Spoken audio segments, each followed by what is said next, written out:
अस्सलाम वालेकुम व्यूअर्स, उम्मीद है खैरियत से होंगे। आज हम 10th क्लास कंप्यूटर साइंस का unit number 4 data and repetition की एक्सरसाइज को सॉल्व करने जा रहे हैं। तो चलिए स्टार्ट करते हैं। पहला क्वेश्चन है multiple choice question. An array is a dash structure. इसका आंसर होगा C, data structure. An array elements are stored at dash memory location. इसका आंसर होगा ए, कॉन्टिग्यूअस, यानी इकट्ठे एक ही साथ साथ जो है वो लोकेशंस पे वाक़या होते हैं। नंबर 3 है if the size of an array is 100 the range of indexes will be dash. तो इसका आंसर होगा ए, 0 से लेके 9 तक। पहले इंडेक्स की वैल्यू 0 होगी और लास्ट इंडेक्स की जो है वो 99 होगी। और 4.1 है dash structures allows repetition of a set of instruction. तो उसका आंसर होगा लूप। लूप का जो स्ट्रक्चर है वो हमें अलाउ करता है किसी भी सेट ऑफ इंस्ट्रक्शंस को रिपीट करने के लिए। नंबर 5 है dash is the unique identifier use to refer the array. Array को रेफर करने के लिए यूनिक आइडेंटिफायर जो यूज होता है that is array name. B, array can be initialize dash declaration.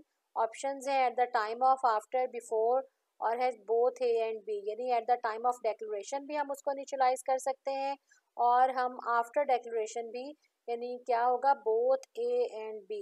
Number 7 है using loop inside loop is called dash loop, that is nested loop. 8 है dash part of the loop is executed first, यानी सबसे पहले for loop का कौन सा part जो है वो एग्जीक्यूट होता है, that is initialization part. Number 9 dash make it easier to read and write values in array, the answer is A, loops, यानी लूप्स जो है वो इजियर बनाती हैं अरे को रीड या राइट करने के लिए। नंबर 10 है to initialize array in a single statement initialize it that declaration, यानी किसी भी सिंगल स्टेटमेंट में अरे को इनिशियलाइज करने के लिए किस तरह से इनिशियलाइज किया जाता है, eight the time of declaration. जब हम उसको इनिशियलाइज करते हैं तो वो सिंगल स्टेटमेंट में ही डिक्लेयर भी हो जाती है और इनिशियलाइज भी हो जाती है। क्वेश्चन नंबर 2 है जी define the following term data structure, array initialization, loop structure और नेस्टेड लूप्स। इनमें से सबसे पहला हम करते हैं डाटा स्ट्रक्चर। तो इसका आंसर है जी पेज नंबर 78 पे आपकी बुक की। क्या आंसर है, data structure is a container to store the collection of data items in a specific layout. Different data structures are available in C language program. तो यहाँ तक आप इसकी जो है वो डेफिनेशन लिख सकते हैं। नेक्स्ट क्वेश्चन है जी अरे का। इसका आंसर आपको मिल जाएगा पेज नंबर 78 के ऊपर। An array is a data structure that can hold the multiple values of the same data type, for example an int। यहाँ से लेके an array is a data structure और यहाँ तक जो है वो आप इसको डिफाइन कर सकते हैं। साथ अगर आपने जो है वो इसकी एग्जांपल देनी है तो ये आप इसकी एग्जांपल भी दे सकते हैं। राइट। नंबर 3 है जी अरे इनिशियलाइजेशन, दिस वन। उसका आंसर आपको मिल जाएगा पेज नंबर 79 के ऊपर। अरे इनिशियलाइजेशन का टॉपिक है, यहाँ से लेके और इसको यहाँ तक जो है विद एग्जांपल ये दे सकते हैं। तो है जी लूप स्ट्रक्चर। लूप स्ट्रक्चर का आंसर आपको मिलेगा पेज नंबर 83 के ऊपर।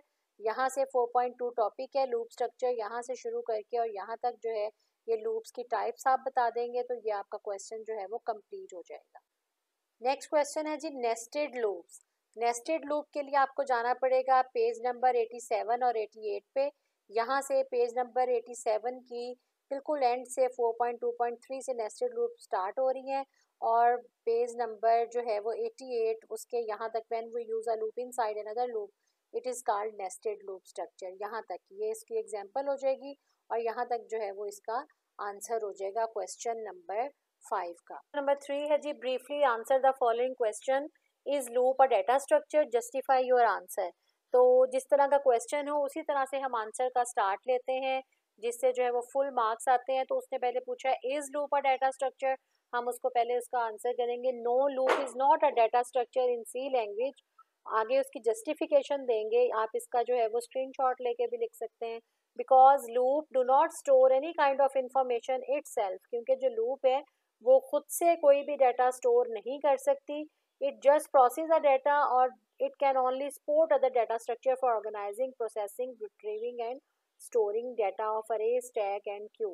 तो ये सिर्फ हेल्प प्रोवाइड करती है किसी भी डाटा को स्टोर करने के लिए, चाहे वो अरे में हो, चाहे स्टैक में हो या क्यू में हो। एज वी ऑलरेडी नो, फिर आप लिख सकते हैं जस्टिफिकेशन में कि data structure should be a container, कि डाटा स्ट्रक्चर को कंटेनर होना चाहिए to store some kind of data in specific layout. लेकिन जो लूप है वो ऐसा नहीं करती। So as loop can not store data itself, it can only support to store data, that's why loop is not a data structure. तो इस तरह से आप इसका आंसर लिखेंगे तो आपको जो है वो फुल 2 मार्क्स मिलेंगे इंशाल्लाह। नेक्स्ट क्वेश्चन देखते हैं जी क्या है। सेकंड क्वेश्चन है, what is the use of nested loop. Page number 88 और 89 पे इसका आंसर है।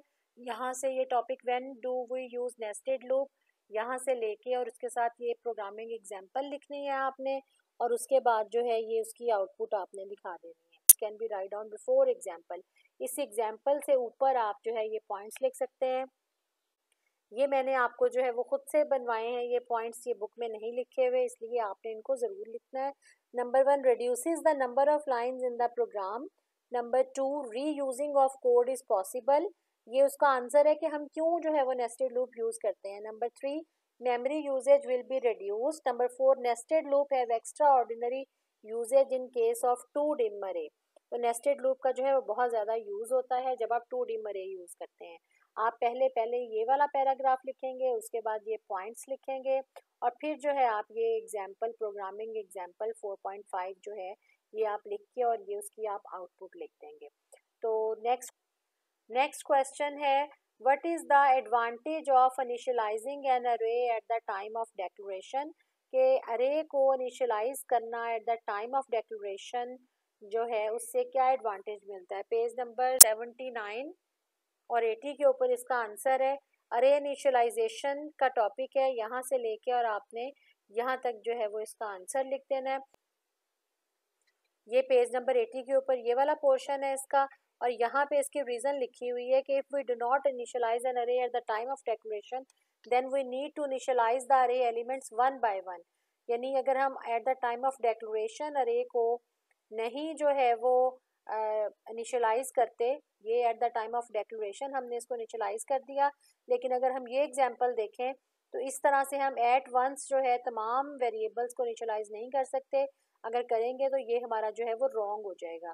तो ये मेन रीज़न है कि eight the time of declaration क्या उसका एडवांटेज है कि हम एट वंस जो है तमाम वेरिएबल्स को, या जितनी भी उसकी इक्वेशंस होती हैं उसको इनिशियलाइज कर देते हैं। अदरवाइज अगर हम उस टाइम पे नहीं करेंगे तो हमें सबको बारी बारी करना पड़ेगा, यानी अरे ऑफ 1, अरे ऑफ 2, अरे ऑफ 3, इस तरह से करके सबको सेपरेटली जो है वो इनिशियलाइज करना पड़ेगा। चलते हैं क्वेश्चन नंबर 4 की तरफ। डिस्क्राइब द स्ट्रक्चर ऑफ, इसका आंसर आपको मिलेगा पेज नंबर 83 के ऊपर। यहाँ से लूप स्ट्रक्चर से आपने स्टार्ट ले लेना है और ये उसका सिंटैक्स है। क्वेश्चन है शॉर्ट क्वेश्चंस का, how can you declare an array, briefly describe 3 parts of the array declaration. तो पेज नंबर 79, बुक के पेज नंबर 79 पे आपकी ये अरे डिक्लेरेशन है, ये डायग्राम आपने बनानी है, उसके ये 3 पार्ट्स बताने हैं, ये आपने उसके जो है वो पार्ट्स बता देने हैं। उसके बाद आपने ये वाला पोर्शन जो है वो लिखना है डाटा टाइप। डाटा टाइप क्या होती है, show the type of the data which we store in array, for example character, int, float etcetera. और उसके बाद अरे का नाम है जी दूसरा part, shows the name of array which is used in prototype calling the function. और number 3 जो उसका पार्ट है वो है array size, shows the number of element in array, के एक अरे के अंदर कितने नंबर ऑफ एलिमेंट्स हैं। क्वेश्चन नंबर 4 है जी, identify the errors in the following code segment. Code दिया हुआ है, हमने उसमें एरर आइडेंटिफाई करना है। वाला पार्ट है इसका फर्स्ट पार्ट, देखते हैं जी इसको करेक्ट तरीके से कैसे लिखते हैं और उसमें क्या एरर है। एक तो इसमें जो है वो नंबर ऑफ एलिमेंट डिफाइन नहीं किए हुए यहाँ पे, वो हमने कर दिए, और बाकी जो है इसको लिखने का तरीका जो है वो इस तरीके से है। जो एलिमेंट्स हम डिफाइन करते हैं इसको एट डेक्लेरेशन जो हम इसको इनिशियलाइज करते हैं वो इस तरीके से करते हैं। नेक्स्ट क्वेश्चन है, फॉर लूप दी हुई है और प्रिंट एफ दिया हुआ है। इसमें हम देखते हैं जी फॉर लूप में क्या गलती की हुई है कि यहाँ पे सेमी कॉलन आना है, कॉमा नहीं आना। यहाँ पे कॉमा लगाया हुआ है, इसलिए ये आपने क्या इसको आइडेंटिफाई एरर क्या किया कि यहाँ कॉमे की जगह सेमी कॉलन आना है दोनों जगह। सी पार्ट है जी, सी पार्ट में क्या गलती आ रही है? प्रिंट एफ स्टेटमेंट में जो है वो एरर आ रहा है। क्या एरर आ रहा है कि ए ऑफ, ये जो लगे हुए हैं डबल कोट्स, ये स्टार्टिंग और ये एंडिंग जो है इनका फेस दूसरी तरफ किया हुआ है, एंडिंग का फेस जो है वो इस तरीके से होता है। कि मैं आपको जूम इन करके दिखाऊं, ये जो यहाँ पे एरर में दिखाऊं, ये देखें इसका फेस दूसरी तरफ है और यहाँ पे जो है ये हमने सही करके इस तरीके से यूज़ करना है इसको। और नंबर डी में है, ये कोड दिया हुआ है, इसमें क्या एरर है? इसमें जो एरर है वो कहाँ पे है? फॉर लूप के अंदर है। यहाँ पे देखें इंट एन इन्होंने -1 से इनिशलाइज किया है और यहाँ पे एन में मज़ीद डिक्रीमेंट कर रहे हैं।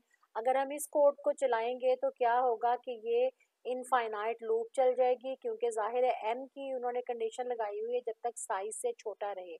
तो माइनस की वैल्यू जो है वो साइज़ की वैल्यू क्या है 4, तो n की जो वैल्यू है हमेशा छोटी रहेगी और ये लूप जो है वो इनफाइनाइट जो है वो टाइम चल जाएगी।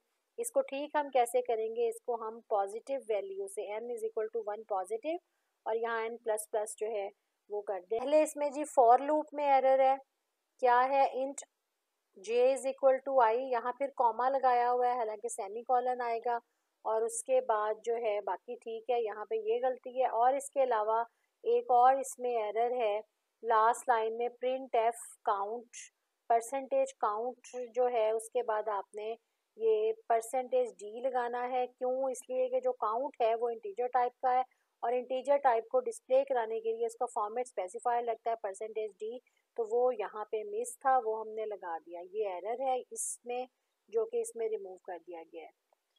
नेक्स्ट क्वेश्चन है जी question number 5, write down the output of the following code segment. इसमें पहला जो पोर्शन है उसकी क्या आउटपुट होगी? इसको जब 5 टाइम ये लूप चलेगी, क्योंकि उसने कहा p जो है वो 25 से छोटा या बराबर रहे, तो ये 5 टाइम, और यहाँ पे कंडीशन उसने लगाई हुई है p को इंक्रीमेंट देने की, p is equal to p plus 5। तो p जो है वो फर्स्ट टाइम 5 है, नेक्स्ट टाइम 10 होगा, फिर 15 होगा, फिर 20 होगा और फिर 25 हो जाएगा। और तब तक ये 5 टाइम चल चुकी होगी, तो सम की वैल्यू जो है वो 5 ऐड होती जाएगी ज़ीरो के अंदर, तो इसकी जो वैल्यू आ जाएगी वो होगी सम इज इक्वल टू 25, इसका आंसर आ जाएगा। राइट। नेक्स्ट बी पार्ट है जी, ये कोड है, इंट आई है, उस पर लूप चलाई हुई है और प्रिंट एफ स्टार है, तो इसकी जो है वो आउटपुट क्या होगी? वो सिंगल टाइम स्टार हो जाएगा, क्योंकि आई की 34 वैल्यू है। पहली दफ़ा स्टार जब प्रिंट होगा इस कंडीशन को ट्रू करते हुए, दूसरी दफ़ा 34 मल्टीप्लाई बाय 2 जो है वो वैल्यू जो है वो बढ़ जाएगी 60 से, तो वो ये कंडीशन जो है वो फॉल्स हो जाएगी, इसलिए ये प्रिंट नहीं होगा, तो सिंगल स्टार जो है वो प्रिंट हो जाएगा। जो है वो सी पार्ट है, नेस्टेड लूप लगी हुई है और आई की वैल्यू, आई जो है वो इस लूप के अंदर चल, तो इसकी वैल्यू आ जाएगी, आंसर आ जाएगा j इज इक्वल टू 50। ठीक है जी, यहाँ पे चूंकि प्रिंट j करा रहे हैं और फिर एट एंड ये लूप चलने के बाद आखिरी दफ़ा जो है वो आई प्रिंट होगा, तो क्या वैल्यू आ जाएगी? आंसर हमारा आएगा j is equal to 50, j is equal to 49, j is equal to 48 और उसके बाद जब ये चलेगी तो i इज इक्वल टू 50 आ जाएगा। ये इसकी आउटपुट होगी। नेक्स्ट है डी पार्ट, दिस वन, इसकी आउटपुट जो है वो क्या होगी? इसकी आउटपुट होगी 4, 16, 36 और 64 इनटू न्यू लाइन, ये सारी वैल्यूज आएंगी जैसे यहाँ पे स्लैश एन लगा हुआ है। ई पार्ट की आउटपुट क्या आएगी? 0.000000 3 टाइम्स ये डिस्प्ले होगा, फिर नेक्स्ट वैल्यू डिस्प्ले होगी लाइन चेंज करने के बाद 2.540000, फिर 5.5 11.95999, तो ये इसकी आउटपुट आ जाएगी।